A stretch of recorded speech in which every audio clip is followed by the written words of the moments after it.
বন্ধুরা, তোমরা যদি কখনো ঢাকার রাস্তায় হাঁটো তাহলে দেখবে ঢাকার রাস্তায় অনেক বেশি মানুষ। ঢাকায় অনেক বেশি মানুষ থাকে। অপরদিকে তুমি যদি বান্দরবানের দিকে তাকাও বাংলাদেশের, তাহলে বান্দরবানে কিন্তু তুমি এত বেশি মানুষ দেখতে পারবে না, তাই না? সেখানে কিন্তু রাস্তায় হাঁটতে গেলে ঢাকা যেরকম অবস্থাটি হয় যে একেবারে গায়ের সাথে গায়ে মানুষ লেগে যাচ্ছে, বান্দরবানে কিন্তু সেই অবস্থাটি নেই। তাহলে এই দুটো জায়গাতে কোনো জায়গায় মানুষ বেশি আছে, অন্য জায়গাটিতে মানুষ কম আছে, এটি কেন হয়? এই প্রশ্নটির উত্তর জানতে আজকের পুরো ভিডিও জুড়ে তোমাদের আমার সাথে থাকতে হবে। আজকের পুরো ভিডিও জুড়ে তোমাদেরকে আমি জানানোর চেষ্টা করব এই ঢাকা বা বান্দরবানে বা আরও অনেকগুলো অঞ্চলের উদাহরণ দিব, সেগুলো দিয়ে দেখাবো এই যে এক জায়গায় মানুষ বেশি থাকে আর এক জায়গায় মানুষ কম থাকে, সেগুলো আসলে কেন হয়ে থাকে। চলো বন্ধুরা, তোমাদেরকে সেই জানানোর যাত্রাটি শুরু করা যাক। তোমাদের সবাইকে রবি 10 মিনিট স্কুলের ভূগোল ক্লাসে স্বাগতম জানাচ্ছি। আমি রাশেদ। আমি তোমাদের জনসংখ্যা অধ্যায়টি শুরু করেছিলাম এবং সেই অধ্যায়ে তোমাদেরকে দেখিয়েছিলাম যে জনসংখ্যা পরিবর্তনের যে নিয়ামকগুলো আছে, জন্ম, মৃত্যু এবং অভিবাসন, সেগুলো সম্পর্কে, তাই না? তো আজকের ভিডিওতে আমি তোমাদের সাথে যে টপিকটি নিয়ে আলোচনা করব সেটি হচ্ছে জনসংখ্যা ঘনত্ব ও বন্টন। আমি প্রথমেই তোমাদেরকে যে প্রশ্নটি দিয়ে শুরু করেছিলাম, যে গল্পটি দিয়ে শুরু করেছিলাম, সেটির সাথে এই জনসংখ্যা ঘনত্ব এবং বন্টনের কিন্তু খুব গভীর একটা সম্পর্ক রয়েছে। সেই সম্পর্কটি কি, সে সম্পর্কে জানবো আজকে পুরো ভিডিও জুড়ে।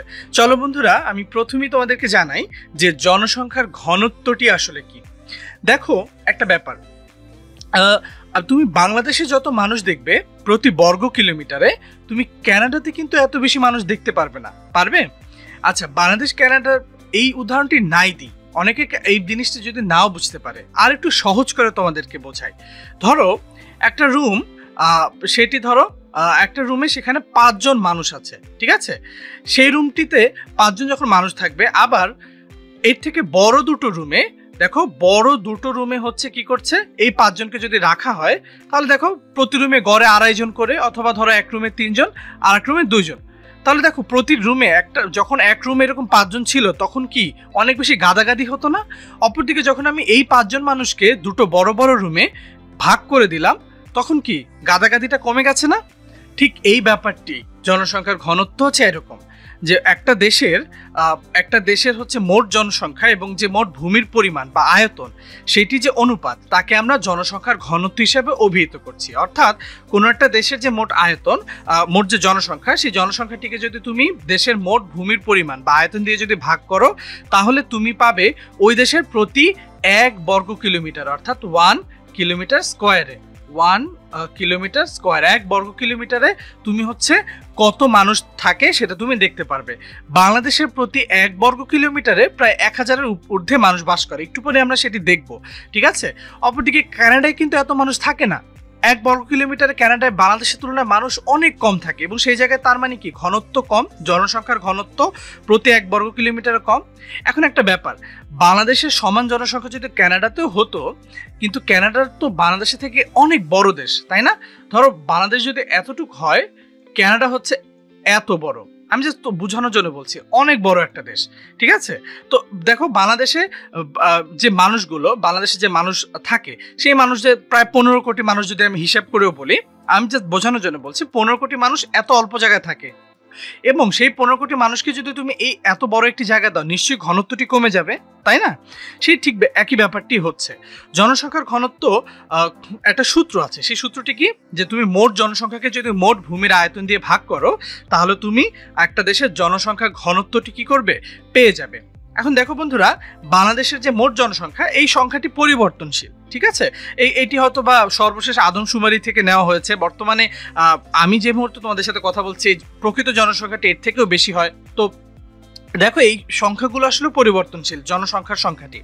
তো বাংলাদেশের মোট জনসংখ্যা হচ্ছে 14,97,72,364 জন, এবং বাংলাদেশের আয়তন হচ্ছে 1,47,570 বর্গ কিলোমিটার। তাহলে ঘনত্বটি একটু দেখি, এই সূত্রতে বসিয়ে ঘনত্ব কত হবে, আয়তন, জনসংখ্যাকে যদি আয়তন দিয়ে ভাগ করি, তাহলে দেখো এটা তোমরা ক্যালকুলেটর নিয়ে হিসেবটি করো, সেটি আসবে 1015 জন। অর্থাৎ বাংলাদেশের প্রতি বর্গ কিলোমিটারে, প্রতি 1 বর্গ কিলোমিটারে হচ্ছে কি করছে বলতো, 1015 জন করে মানুষ থাকছে। এই সংখ্যাটি শুনে খুব কম মনে হতে পারে যে 1015 জন প্রতি বর্গ কিলোমিটার, এটা তো খুব বেশি না। বন্ধুরা, এটা অনেক বেশি একটা সংখ্যা। পৃথিবীর সবচেয়ে বেশি ঘনবসতিপূর্ণ দেশগুলোর মধ্যে বাংলাদেশ অন্যতম। বাংলাদেশের একে তো বাংলাদেশের আয়তন কম, তার উপরে বাংলাদেশের জনসংখ্যা অনেক বেশি। এই জন্যে বাংলাদেশের এই প্রতি 1 বর্গ কিলোমিটার দেখা যাচ্ছে অনেক বেশি মানুষ বাস করছে। ঠিক আছে, তো অনেক বেশি মানুষ যেহেতু বাস করছে, তার জন্য দেখা যাচ্ছে যে কি আমরা এখানে অনেক বেশি মানুষ এবং এখানে জনসংখ্যার ঘনত্বটি বেড়ে যাচ্ছে। তো দেখো ঢাকায় এবং বান্দরবানের যে কথাটি বলেছি, ঢাকার যে আয়তন সে তুলনায় সেখানে মানুষ এত বেশি যে ঢাকায় জনসংখ্যার ঘনত্বটি কি বলতো, ঢাকায় জনসংখ্যার ঘনত্বটি বেশি। অপরদিকে বান্দরবানের যে আয়তন সে তুলনায় তার জনসংখ্যার ঘনত্ব, তার যে জনসংখ্যা সেটি যদি হিসেব করার পর আমি যদি জনসংখ্যার ঘনত্বটি হিসাব করি তাহলে সেখানে জনসংখ্যার ঘনত্ব কম। এই জন্যই ঢাকায় তুমি মানুষ হাঁটতে গেলে দেখবে গায়ের উপরে গায়ে মানুষ চলে আসছে, অপরদিকে বান্দরবানে এই অবস্থাটি দেখতে পারবে না। কিন্তু তারপর আমাদের প্রশ্ন রয়ে যায়, ঢাকাতেই কেন মানুষ বেশি থাকে, বান্দরবানে কেন এত বেশি মানুষ আমরা দেখতে পারি না? সেই প্রশ্নের উত্তর আমি একটু পরে তোমাদেরকে দিয়ে দিচ্ছি। এখন দেখো বন্ধুরা, আমি তোমাদেরকে বিশ্ব মানচিত্রে একটু অবস্থাটি দেখানোর চেষ্টা করি। প্রথমত দেখো, এই যে দেখো বাংলাদেশের অবস্থাটি দেখো, বাংলাদেশের অবস্থাটি যদি তুমি দেখো, এটা আসলে এই ডেটাগুলো এই যে তথ্যের উপর ভিত্তি করে এই ডেটা, এই মানচিত্রটি তৈরি করা হয়েছে, এগুলো ক্রমাগত পরিবর্তনশীল হয়। ঠিক আছে, আমি আগে যে তথ্যটি দেখিয়েছি, অর্থাৎ জনসংখ্যা তো একটা পরিবর্তনশীল উপাদান, আমরা জানি তাই না? যেটা পরিবর্তন হলে এই সংখ্যাগুলোরও পরিবর্তন আসবে। যাই হোক, তো দেখো বন্ধুরা, আমরা এখানে দেখতে পাচ্ছি যে সবচেয়ে ঘনবসতিপূর্ণ দেশের, এই যে দেখো আমাদের ভারতীয় উপমহাদেশ বাংলাদেশ, এরা কিন্তু খুব ঘনবসতিপূর্ণ একটা জায়গা, তাই না? অপরদিকে এই যে দেখো, আমি যদি কানাডার কথা বলি, যখন তোমাদেরকে বলেছিলাম কানাডার কথা, দেখতে পাচ্ছ কানাডার জনসংখ্যা ঘনত্ব খুবই কম, খুবই, যে জায়গায় রং যত হালকা সেই জায়গাটিতে জনসংখ্যা ঘনত্ব তত কম এই মানচিত্রে। ঠিক আছে, যে জায়গায় রংটি যত গাঢ় সেই জায়গাটিতে জনসংখ্যা ঘনত্ব সবচেয়ে বেশি। কিন্তু এখানে এই যে অংশটি দেখতে পাচ্ছ, যে অংশটিতে ধূসর রং, সেখানে কোনো ডেটা নেই বলে, সেখানে কোনো তথ্য উপাত্ত সংগ্রহ করা হয়নি বলে ওটাকে এই অংশে নেওয়া হয়নি, এই জন্য এখানের ব্যাপারে আমরা বলতে পারছি না। পরবর্তীতে আবার দেখো এই জায়গাগুলোতে জনসংখ্যা ঘনত্ব কম, কিন্তু আমেরিকাতে মোটামুটি অবস্থা আছে। কিন্তু আমরা যখন দেখি যে ভারতীয় উপমহাদেশের ক্ষেত্রে, সেখানে জনসংখ্যার ঘনত্ব অনেক বেশি, তাই না বন্ধুরা? তো দেখো, আমরা বিশ্ব মানচিত্রে জনসংখ্যার ঘনত্বের অবস্থা একটা রাফলি একটা ধারণা পেয়ে গেলাম। এখন দেখো, আমরা বাংলাদেশের ক্ষেত্রে একটা অবস্থাটি দেখি। বাংলাদেশে দেখো ঢাকার এই অঞ্চলগুলোতে, ঢাকার আশেপাশে এই অঞ্চলগুলোতে, ঢাকা, নারায়ণগঞ্জ, ঠিক আছে, বিশেষ করে ঢাকাতে দেখো জনসংখ্যার ঘনত্ব সবচেয়ে বেশি, অনেক বেশি। হ্যাঁ, অপরদিকে তুমি যখন বান্দরবান, রাঙামাটি, খাগড়াছড়ি এই অঞ্চলগুলোতে দেখবে, ঠিক আছে, বাংলাদেশের পাহাড়ি জেলাগুলো দেখো, সেখানে কিন্তু জনসংখ্যার ঘনত্ব খুবই কম, কারণ দেখো সেখানে রংটি কিন্তু খুবই হালকা, তাই না? খুবই হালকা, অর্থাৎ সেখানে জনসংখ্যার ঘনত্ব খুবই কম। অপরদিকে তুমি দেখতে পাচ্ছ যে ঢাকায় জনসংখ্যার ঘনত্ব অনেক বেশি, তাই কিনা?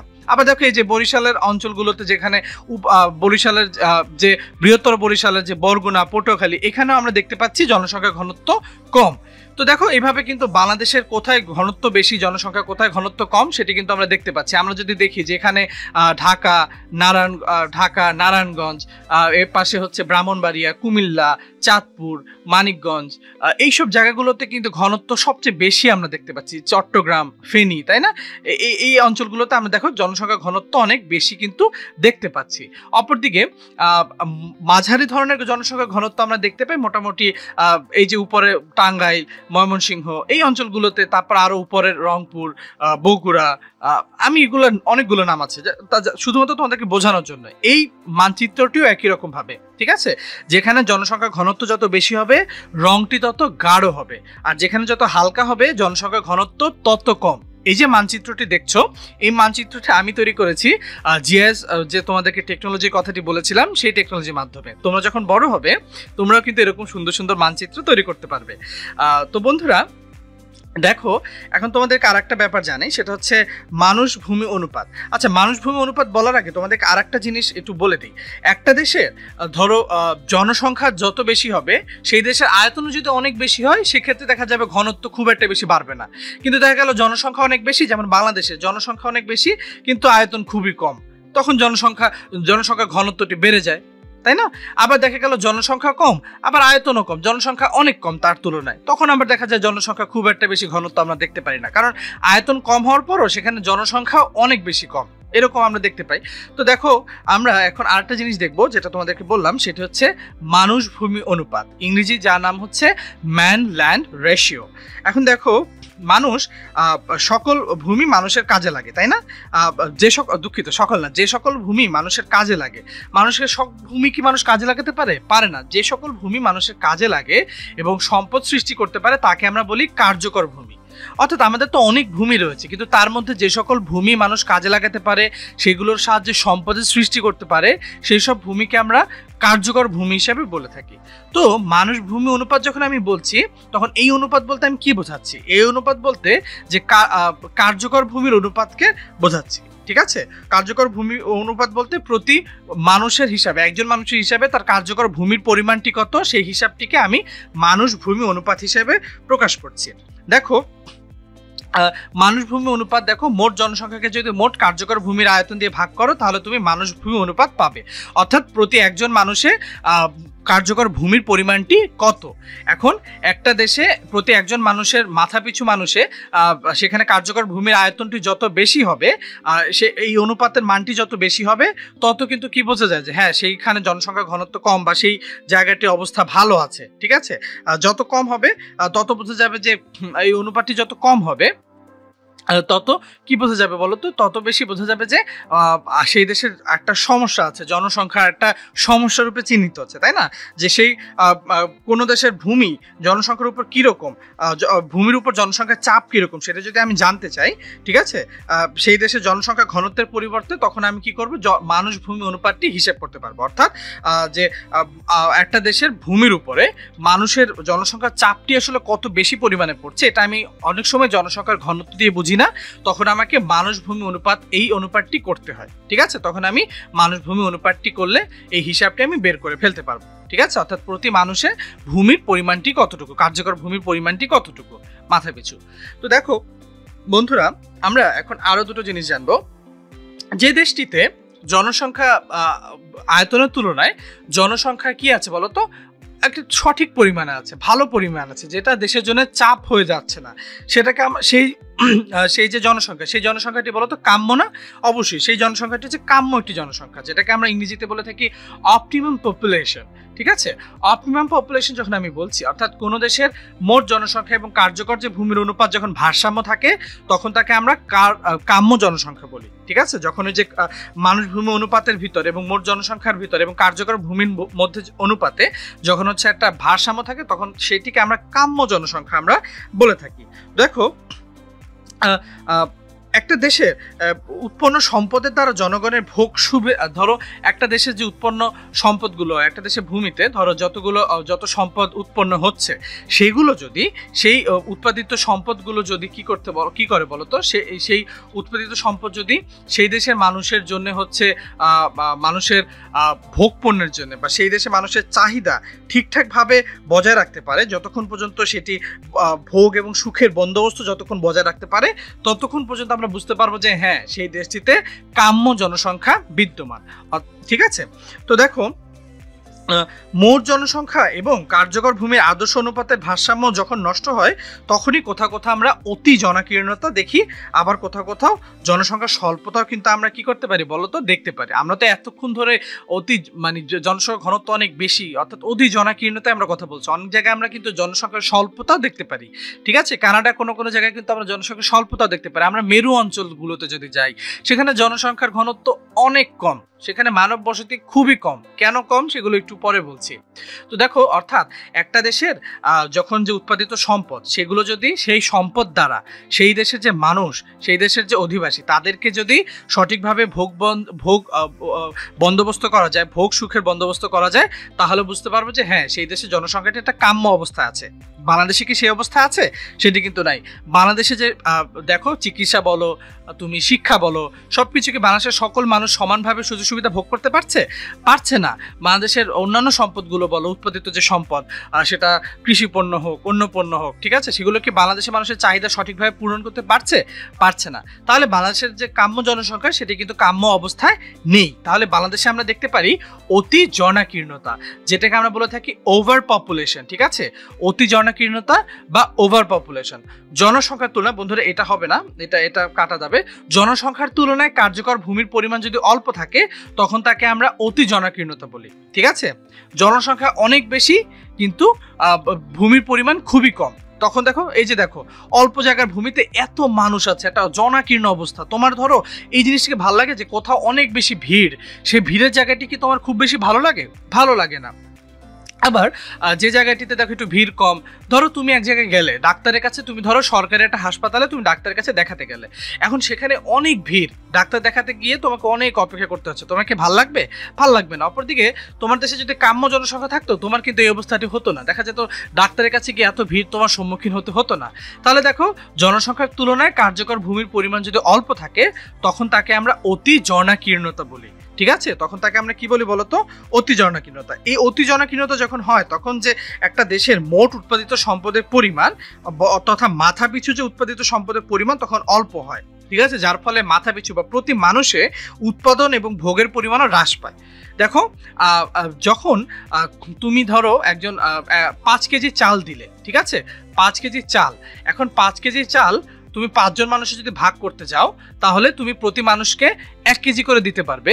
সেই 5 কেজি চালে যদি তুমি 10 জন মানুষকে দিতে চাও তাহলে প্রতি মানুষকে তুমি আধা কেজি করে দিতে পারবে। তুমি সেটি যদি সেই একই পরিমাণ চাল যদি তুমি 100 জনকে দিতে চাও তাহলে তোমার চালের পরিমাণ, মাথা পিছু চালের পরিমাণ কি আরো কমে যাবে না? ঠিক একই অবস্থাটি হচ্ছে বাংলাদেশে বা যেসব দেশগুলোতে অতি জনাকীর্ণতা আমরা দেখতে পারি, যে দেশের উৎপাদিত সম্পদের তুলনায় উৎপাদিত সম্পদের তুলনায় জনসংখ্যা অনেক বেশি, যার ফলে মাথা পিছু উৎপাদিত সম্পদ এবং যে মাথা পিছু ভোগের পরিমাণ কিন্তু অনেক বেশি হ্রাস পেয়েছে। ঠিক আছে, তাহলে অতি জনাকীর্ণতা নিশ্চয়ই বুঝতে পারছো। এখন ঢাকা এবং বান্দরবানে যখন কথা বললাম তাহলে ঢাকার অবস্থা কিন্তু অতি জনাকীর্ণ অবস্থা এবং বান্দরবানে কিন্তু আমরা অতি জনাকীর্ণ অবস্থা দেখতে পাই না। এখন আমরা জনসংখ্যা স্বল্পতা দেখব এবং জনসংখ্যার বন্টন দেখব। ঠিক আছে, কার্যকর ভূমির পরিমাণ যদি বেশি থাকে, জনসংখ্যার তুলনায় কার্যকর ভূমির পরিমাণ বেশি থাকলেও জনসংখ্যার স্বল্পতা যখন থাকে, অর্থাৎ দেখা গেল কানাডা যেমন, সেখানে কার্যকর ভূমি অনেক বেশি কিন্তু জনসংখ্যা অনেক কম, তখন একটা জনসংখ্যার স্বল্পতা হয়ে যায়, অর্থাৎ ভূমির তুলনায় মানুষ অনেক কম হয়। তার ফলে পর্যাপ্ত সম্পদ এবং ভূমির ব্যবহার না করা গেলে দেখো মানুষ কম, তখন এই উৎপাদন কারা করবে? মানুষই তো উৎপাদন করবে। মানুষই যেহেতু কম তখন উৎপাদন এবং ভূমির ব্যবহারও কিন্তু কমে যায়, যার ফলে উৎপাদন কিন্তু ব্যাহত হয়। এই অবস্থাকে আমরা জনস্বল্পতা বলি। কানাডা থেকে এইটি ভালোভাবে আমরা দেখতে পারি মেরু অঞ্চলে আমরা জনস্বল্পতা দেখতে পাই। ঠিক আছে, সেখানে যদিও সেখানে কার্যকর ভূমির পরিমাণ কতটুকু সেটা একটা প্রশ্নের ব্যাপার। ঠিক আছে, আমি আসলে এই ডিবেটেই না গেলাম যে কোন দেশটি, আমি একটা ধরো যে কোনো একটা দেশ, এ নামক একটা দেশের কথা বললাম, সেই দেশে ভূমি অনেক পরিমাণ আছে, কার্যকর ভূমির পরিমাণে অনেক বেশি আছে, কিন্তু সেখানে জনসংখ্যা অনেক কম এবং জনসংখ্যা যেহেতু অনেক কম, জনসংখ্যা যেহেতু স্বল্পতা, তাদের এত ভূমি কে তারা এগুলা উৎপাদন করবে এইসব ভূমি থেকে, তাই না? তো যেহেতু এইসব ভূমিগুলো ব্যবহার করা যাচ্ছে না, সেগুলো থেকে উৎপাদন করা যাচ্ছে না, তখন এই অবস্থাটিকে আমরা জনসংখ্যা স্বল্পতা বা আন্ডার পপুলেশন আমরা বলছি। ঠিক আছে, আমরা কানাডার দেশগুলোতে আমরা আন্ডার পপুলেশন আমরা দেখি। পরবর্তীতে দেখো আমরা জনসংখ্যার বন্টনটি আমরা দেখব, পপুলেশন ডিস্ট্রিবিউশন। বিভিন্ন স্থান ভেদে জনসংখ্যার অবস্থানগত যে বিস্তৃতি বা বিন্যাস সেটিকে আমরা কি বলছি? জনসংখ্যার বন্টন। কোথাও আমরা মানুষের বিপুল ঘনসমাবেশ দেখি, আবার কোথাও দেখি জনমানবহীন। এটির কথা তো তোমাদেরকে আগেই বলেছি যে জনসংখ্যার বন্টন, ঢাকা জনসংখ্যার বন্টনটি অনেক বেশি, বান্দরবানের জনসংখ্যার বন্টন এত না, আবার বাংলাদেশের জনসংখ্যার বন্টন যত বেশি কানাডার জনসংখ্যার বন্টন এত বেশি হবে না, তাই না? তো জনসংখ্যার বন্টন নিয়ে আশা করছি তোমরা বুঝতে পারছো, যে অর্থাৎ স্থান ভেদে তোমাদেরকে তো মানচিত্র দিয়ে দেখিয়েছি স্থান ভেদে জনসংখ্যার বন্টনগুলো কিরকম হয়। এরপরে তোমাদেরকে একটা মানচিত্রের মাধ্যমে আবার দেখানোর চেষ্টা করি। 2015 সাল চিত্রের মাধ্যমে জনসংখ্যার ঘনত্ব অর্থাৎ বন্টনটি একটু দেখানোর চেষ্টা করি। দেখো তুমি যখন এই মানচিত্রটি দেখতে পাচ্ছ, বাংলাদেশের সব দুঃখিত আমেরিকার এই জায়গাটি দেখো এই জায়গাটিতে ঘনত্ব বেশি, অপরদিকে মাঝখানের দিকে ঘনত্ব কিন্তু তত বেশি না। পৃথিবীতে সব জায়গায় জনসংখ্যা ঘনত্ব কিন্তু সব একই রকম ভাবে না, বা বন্টনটি কিন্তু একইভাবে হয় না, হয়েছে। কোথাও দেখো জনসংখ্যা অনেক বেশি আছে, কোথাও একদমই কম আছে। ঠিক আছে, তাহলে জনসংখ্যার বন্টনটি আমরা দেখলাম মানচিত্রের মাধ্যমে যে কোথাও বেশি এবং কোথাও কি বলতো কম। তাহলে বন্ধুরা আমরা দেখো কোথাও জনমানবী আমরা দেখি, তো দেখো ভূপৃষ্ঠের 50 থেকে 60% মধ্যে এলাকায় মাত্র 5 ভাগ লোকের বসতি। হ্যাঁ, স্থলভাগের মাত্র 5 ভাগ এলাকায় পৃথিবীর মোট জনসংখ্যার প্রায় অর্ধেক লোকের বসবাস। আমাদের পৃথিবীর যে মোট স্থলভাগ আছে তার মাত্র 5% এলাকার ভিতর 5% এলাকার ভিতর হচ্ছে পৃথিবীর অর্ধেকের মোট জনবসতিতে অর্ধেকের বসবাস। বুঝতেই পারছো যে পৃথিবীতে যত ভূমি আছে তার মাত্র 5% জায়গায় অর্ধেক মানুষই বসবাস করছে। হ্যাঁ, এটি কিন্তু অনেক বেশি সমস্যা। সুষমভাবে বন্টন না হয় পৃথিবীতে উন্নয়নটিও আমরা সুষমভাবে দেখতে পারি না। ঠিক আছে, তো দেখো বন্ধুরা, আমরা এখন দেখব যে জনসংখ্যার ঘনত্ব এবং বন্টনের প্রভাবক কি। এতক্ষণ ধরে আমরা যে দেখলাম যে কোথাও ঘনত্ব বেশি, কোথাও ঘনত্ব কম, আবার যখন প্রথমে বলেছিলাম যে ঢাকায় মানুষ বেশি, অর্থাৎ ঢাকায় ঘনত্ব অনেক বেশি জনসংখ্যার, বান্দরবানে কম, এটির কারণগুলো কি? এগুলো কতগুলো প্রভাবক দ্বারা নিয়ন্ত্রিত হয়, অর্থাৎ কতগুলো কারণ জনসংখ্যার কোথায় বেশি হবে কোথায় কম হবে সেগুলোকে নিয়ন্ত্রণ করে। সেই কারণগুলো কি, প্রভাবকগুলো কি, সেগুলো একটু দেখার চেষ্টা করব। আমরা সেটিকে দুভাগে ভাগ করতে পারি। একটা হচ্ছে প্রাকৃতিক প্রভাবক এবং আরেকটি হচ্ছে অপ্রাকৃতিক প্রভাবক। আমরা দুটো সম্পর্কে জানবো। ঠিক আছে, তো দেখো আমরা একটু যদি দেখি প্রভাবকগুলো কি কি সেগুলো একটু দেখার চেষ্টা করি। প্রথম হচ্ছে প্রাকৃতিক প্রভাবক। প্রথমে দেখো, ঢাকায় ঘনত্ব অনেক বেশি এবং পাহাড়ি অঞ্চলে খুব কম। ঢাকার থেকেও আমি যদি ঢাকা নাও বলি, দেখো সমতল অঞ্চলগুলোতে, বাংলাদেশের মানচিত্রে যে সমতল অঞ্চলগুলো রয়েছে সেই সমতল অঞ্চলগুলোতে ঘনত্ব কিন্তু জনসংখ্যার ঘনত্ব তুলনামূলক বেশি। অপরদিকে পাহাড়ি অঞ্চলে দেখো জনসংখ্যার ঘনত্ব কিন্তু কম, তাই না? তো প্রথমেই আসি ভূপ্রকৃতি।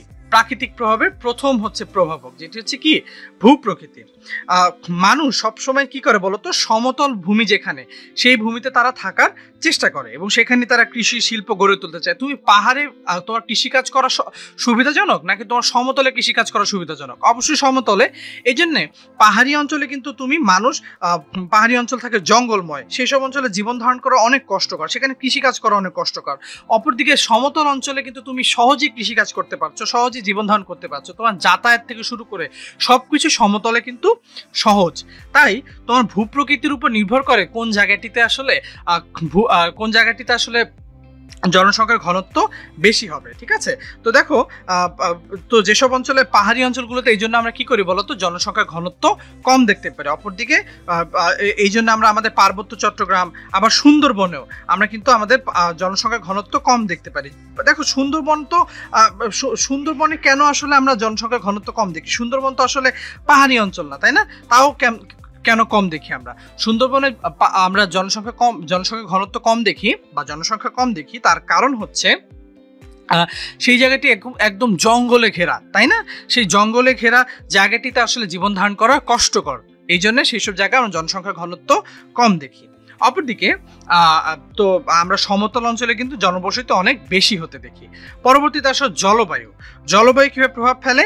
দেখো, যেখানে অনেক বেশি গরম, অনেক বেশি ঠান্ডা, সেই জায়গায় কি মানুষ থাকতে চেষ্টা করবে? অর্থাৎ যে এক জায়গায় গেলে যেখানে অনেক বেশি গরম, মানুষ থাকতে চাইবে না। অনেক বেশি ঠান্ডা, মানুষ থাকতে চাইবে না।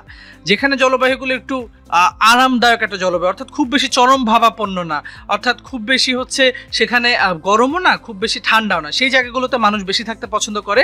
এবং ঠিক এই কারণেই তুমি দেখো ভারতীয় উপমহাদেশের যে জলবায়ু, সেটিকে যদি আমি একেবারে একদম একটা বিগ সেন্সে যদি বলার চেষ্টা করি, সেটা জলবায়ু কিন্তু একদম চরম ভাবাপন্ন না, একদম ইন টোটালে যদি বলি, ঠিক আছে, বাংলাদেশ সহ যদি হিসেব করি, তার জন্য দেখি এখানে জলবায়ুটি কিন্তু একটা সমভাবাপন্ন জলবায়ু বিরাজ করছে, যার ফলে এইখানে যে জলবায়ুটা আমরা দেখি সেটি বসবাসের জন্য উপযোগী এবং এই জন্য আমরা এইখানে জনসংখ্যার ঘনত্ব বেশি দেখতে পাই। অপরদিকে মেরু অঞ্চলে অনেক ঠান্ডা, আবার আমরা যেখানে যে মরুভূমি দেখবো সেই অঞ্চলগুলোতে অনেক বেশি গরম, সেই সব জায়গাগুলো থাকার জন্য উপযোগী না এবং এই জন্য কিন্তু যেখানে আমরা চরমভাবাপন্ন জলবায়ু দেখি সেই জায়গাগুলোতে আমরা জনসংখ্যার ঘনত্ব কম দেখি। অপরদিকে সমভাবাপন্ন জলবায়ু যেখানে দেখি সেখানে আমরা জনসংখ্যার ঘনত্ব বেশি দেখি। তারপরে যেটি, সেটা হচ্ছে মৃত্তিকা কিভাবে কাজ করে? যেখানে মাটি ভালো, মৃত্তিকার মান ভালো, অর্থাৎ মাটি বেশি উর্বর, সেখানে কৃষিকাজ করা সুবিধাজনক, তাই না? তার কারণ সেখানে উৎপাদন বেশি হবে। অর্থাৎ যেখানে মাটি বেশি উর্বর সেই জায়গায় মানুষ বেশি জনবসতি গড়ে তুলবে, ঠিক আছে? এবং যেখানে মাটি উর্বর না সেখানে কি করবে না বলতো, মানুষ বেশি জনবসতি গড়ে তুলবে না, তাই না? যেখানে দোআঁশ মাটি দেখতে পাবে, বাংলাদেশের যে অঞ্চলগুলোতে দোআঁশ মাটি দেখতে পাওয়া যায় সেখানে ঘনত্ব বেশি। অপরদিকে বাংলাদেশের যে অঞ্চলগুলোতে একটু বেলে মাটি দেখতে পাওয়া যায় সেখানে কিন্তু জনসংখ্যার ঘনত্ব কম, তাই, ঠিক আছে? তারপর আসো পানি। যেখানে আমরা সুপেয় পানি পাই সেখানে জনসংখ্যার ঘনবসতি আমরা দেখতে পাই। নদীর উপকূলবর্তী অঞ্চলগুলোতে তোমরা যদি নদীতে দেখো, নদীর পাশে দেখো, সেই নদীর পাশের যে অঞ্চল, ঠিক আছে, সেই নদীর পাশের যে অঞ্চলগুলো রয়েছে, ঠিক আছে, যেটিকে আমরা বলছি নদীর উপকূলবর্তী অঞ্চল, সেই জায়গাগুলোতে কিন্তু আমরা জনসংখ্যার ঘনত্ব বেশি দেখতে পাই। সেখানে দেখো তোমরা এরকম আবাস বসতি নদীর পাড় ঘেঁষে গড়ে উঠতে দেখবে। এমনকি প্রাচীন যে সভ্যতাগুলো আছে তার মধ্যে আমি যদি সিন্ধু সভ্যতার কথা বলি, আমি যদি নীল সভ্যতা বা মিশরের সভ্যতার কথা বলি, ঠিক আছে, এই সকল সভ্যতাগুলো কিন্তু এইরকম নদীর পাশ দিয়ে, নদীর ধার ঘেঁষেই কিন্তু তৈরি হয়েছিল, ঠিক আছে। তাহলে একটি কারণ ছিল কি, পানির সহজলভ্যতা, পানির কাছাকাছি থাকার জন্য, পানির উৎসের কাছাকাছি থাকার জন্য কিন্তু গড়ে উঠেছিল। তাহলে পানির উৎসের হিসেবে বিবেচনা করে জনসংখ্যার ঘনত্ব বেড়ে ওঠা এটি সেই সুদূর প্রাচীনকাল থেকেই হয়ে আসছে। পরবর্তীতে খনিজ, দেখো খনিজ প্রাপ্তির উপরও জনসংখ্যার ঘনত্ব নির্ভর করে, অর্থাৎ যে জায়গাগুলোতে খনিজ পাওয়া যায় সেখানে খনিজের বড় বড় খনিজ উত্তোলন কেন্দ্র গড়ে ওঠে, সেখানে কাজের সুযোগটি বৃদ্ধি পায়, অর্থাৎ তার উপর ভিত্তি করে সেই জায়গাগুলোতে যে সেখানে মানুষ বেশি বসবাস করে কাজের জন্য, তখন সেখানে তার পরিবারগুলো চলে আসে, এবং এর ফলে খনিজের প্রাপ্তির উপর ভিত্তি করে আমরা কি করতে পারি বলতো, আমরা সেখানে জনসংখ্যার ঘনত্ব বেশি দেখতে পাই। ঠিক আছে বন্ধুরা, দেখো এখন আমরা অপ্রাকৃতিক প্রভাবক দেখার চেষ্টা করব। প্রথমত সামাজিক প্রভাবকগুলো কি কি সেগুলো একটু জানার চেষ্টা করব। দেখো, যেখানে খাদ্য, বস্ত্র, বাসস্থান, কর্মসংস্থানের সুযোগ বেশি, মানুষ তো অবশ্যই সেখানে যাবে, তাই না? ঢাকাতে এই জন্যই জনসংখ্যার ঘনত্ব বেশি, কারণ ঢাকাতে খাদ্য, বস্ত্র, বাসস্থান, কর্মসংস্থান এগুলোর সুযোগ বেশি। বান্দরবানে সেই সুযোগটি কম, যার ফলে ঢাকার ঘনবসতি আমরা দেখতে পাই, ঘনবসতি বেশি দেখতে পাই, বান্দরবানে কিন্তু আমরা কম দেখতে পাই, তাই না? অস্ট্রেলিয়া, আমেরিকার মতো দেশগুলোতে প্রাকৃতিক সুবিধা না থাকার পরও, ঠিক আছে, অস্ট্রেলিয়া, আমেরিকার মতো দেশগুলোতে প্রাকৃতিক সুবিধা না থাকার পরও সেখানে কিন্তু যে সামাজিক সুবিধাগুলো, যেমন খাদ্য, বস্ত্র, বাসস্থান, এগুলো সুযোগ সুবিধা অনেক বেশি, যার ফলে সেখানে কিন্তু আমরা জনসংখ্যার ঘনত্ব বৃদ্ধি পেতে দেখছি। পরবর্তী প্রভাবক সেটি হচ্ছে সাংস্কৃতিক প্রভাবক। যেখানে জ্ঞান বিজ্ঞানের চর্চা বিকাশের সুযোগ বেশি, সেসব অঞ্চলে কি জনসংখ্যার ঘনত্ব বেশি হয়। তুমি ধরো তোমার মা বাবা সেখানে থাকতে চাইবে, তোমার যেখানে পড়ালেখার সুযোগ সুবিধাটি বেশি পাবে, তাই না? তো দেখো, যেখানে তুমি মানুষ জ্ঞান বিজ্ঞানের চর্চার সুযোগ বেশি পাবে, সেই জায়গাটিতে সে থাকতে চেষ্টা করবে। শিক্ষা, সংস্কৃতি আজকের যুগে মানুষকে গভীরভাবে প্রভাবিত করছে। মানুষ জানে যে শিক্ষা ছাড়া মানুষ চলতে পারবে না বর্তমান যুগে। এই জন্যই কি, যেখানে মানুষ এই সুযোগগুলো বেশি পায় সেই জায়গাগুলোতে কি করে বলতো, সেই জায়গাগুলোতে ঘিরে কিন্তু জনসংখ্যার ঘনত্ব আমরা বেশি গড়ে উঠতে দেখি। পরবর্তী সেটি হচ্ছে অর্থনৈতিক প্রভাবক। শিল্পাঞ্চলে যেখানে কাজের সুযোগ সৃষ্টি হয়, ঠিক আছে, একটু আগে খনিজের কথা যখন বলেছি তখন এটির সাথে তখন আমরা দেখেছি যে সেখানে খনিজ শিল্প গড়ে উঠছে, ঠিক আছে। এরকম বিভিন্ন শিল্পাঞ্চল যেখানে গড়ে ওঠে সেখানে কাজের সুযোগ সৃষ্টি হয়। ঢাকার তুমি তেজগাঁও শিল্পাঞ্চলে যত বেশি মানুষ দেখতে পাবে, তুমি বনানীতে এত বেশি মানুষ দেখতে পারবে না।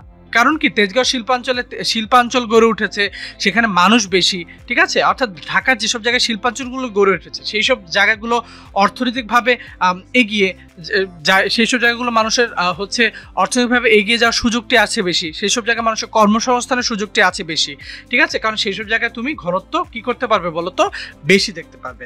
অপরদিকে যে জায়গাগুলোতে তোমার শিল্পাঞ্চল কম সেই সব জায়গাগুলোতে জনসংখ্যা ঘনত্বও কম। যেমন দেখো বাংলাদেশের বৃহত্তর বরিশালে যে পটুয়াখালী, তারপর যে বরগুনা অঞ্চল, এই জায়গাগুলোতে শিল্পাঞ্চল নাই বললেই চলে, ঠিক আছে, নাই আসলে। তো সেই সব জায়গাগুলোতে তুমি কি খুব বেশি জনসংখ্যা ঘনত্ব দেখতে পাচ্ছ না। অপরদিকে তুমি ঢাকায় অনেক বেশি দেখতে পাচ্ছ। কেন? কারণ ঢাকায় কিন্তু জনসংখ্যা, শিল্পাঞ্চল বেশি, এখানে কাজের সুযোগ বেশি, সবকিছু বেশি। তাহলে দেখো, এই কারণগুলো কিন্তু আসলে একে অপরের সাথে কানেক্টেড। কারণ সামাজিক অবস্থাগুলো যেখানে ভালো হয় সেইখানে যখন তোমার অর্থনৈতিক অবস্থা ভালো হয় তখন তোমার সামাজিক অবস্থা ভালো হয়, এবং যেখানে সামাজিক অবস্থা ভালো হয় সেখানে আবার সাংস্কৃতিক অবস্থাটিও ভালো হয়। তাই এই কারণগুলো আসলে একে অপরের সাথে কানেক্টেড, ঠিক আছে। এই প্রভাবগুলো একে অপরের সাথে কি বলতো, কানেক্টেড হয়ে আছে।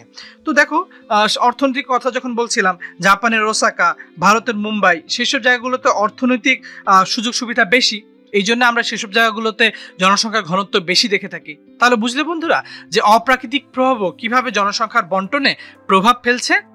তাহলে বন্ধুরা আজকের পুরো ভিডিও জুড়ে তাহলে এখন নিশ্চিত তোমরা বুঝতে পারছো যে কেন বান্দরবানে আমরা জনসংখ্যার ঘনত্ব কম দেখি এবং ঢাকায় বেশি দেখি। ঢাকায় শিল্পের সুযোগ বেশি, সামাজিক সুযোগ বেশি, সামাজিক সাংস্কৃতিক অর্থনৈতিক দিক থেকে বলো সুযোগ সুবিধা বেশি, সে প্রাকৃতিক দিক থেকেও ঢাকা এগিয়ে আছে। অপরদিকে প্রাকৃতিক দিক থেকে বান্দরবান হচ্ছে পাহাড়ি অঞ্চল, সেখানে বসবাস করা কঠিন। আবার সেখানে সামাজিক বলো, অর্থনৈতিক বলো, সাংস্কৃতিক বলো, সেই সুযোগ সুবিধাগুলো তথা একটু কম, তাই না? সেই জন্য সেখানে জনসংখ্যা কম দেখতে পাই, জনসংখ্যা ঘনত্ব কম দেখতে পাই। তাহলে বন্ধুরা একদম আমরা প্রথমে যে প্রশ্নটি করেছিলাম ভিডিও শুরুতে, সেই প্রশ্নের উত্তর আশা করি এখন এসে তোমরা পেয়ে গেছো। পুরো ক্লাসটি মনোযোগ দিয়ে করার জন্য তোমাদের সবাইকে অনেক অনেক বেশি ধন্যবাদ।